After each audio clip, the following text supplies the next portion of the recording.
పేదవాడి పక్షాన నిలబడతాం, ప్రజా గొంతుకై నినదిస్తాం. వాయిస్ ఆఫ్ వాయిస్లెస్, తెలుగువారి మనస్సాక్షి సాక్షి టీవీ. సాక్షి టీవీ ప్రసారాల కోసం మీ స్థానిక కేబుల్ ఆపరేటర్ను వెంటనే సంప్రదించండి. పవన్ కళ్యాణ్ నటించిన హరిహర వీరమల్లుకు బైకాట్ దెబ్బ గట్టిగానే తగిలింది.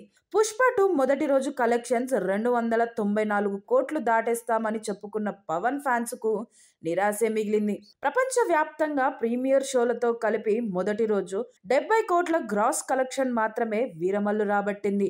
నెట్ పరంగానైతే 44 కోట్లు మాత్రమేనని ప్రముఖ వెబ్సైట్ సాక్నిల్ పేర్కొంది. సినిమా టికెట్ల ధరలు భారీగా పెంచి ఆపై 700 పైగా ప్రీమియర్ షోలు వేస్తేనే కలెక్షన్స్ ఇలా ఉంటే, ఎలాంటి బెనిఫిట్స్ లేకుంటే వీరమల్లు పరిస్థితి ఊహించుకోవడమే కష్టమని చెప్పొచ్చు.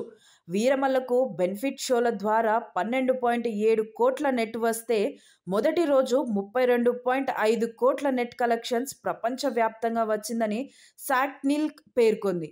హైదరాబాద్, విజయవాడలో మాత్రమే అత్యధికంగా టికెట్లు అమ్ముడుపోయాయని ఆ సంస్థ తెలిపింది. పుష్ప 2 హిందీ వర్షన్ మొదటి రోజున 72 కోట్ల గ్రాస్ రాబట్టింది. ఆ రికార్డును వీరమల్లు మొత్తం కలెక్షన్స్ తో కూడా టచ్ చేయలేకపోయాడు.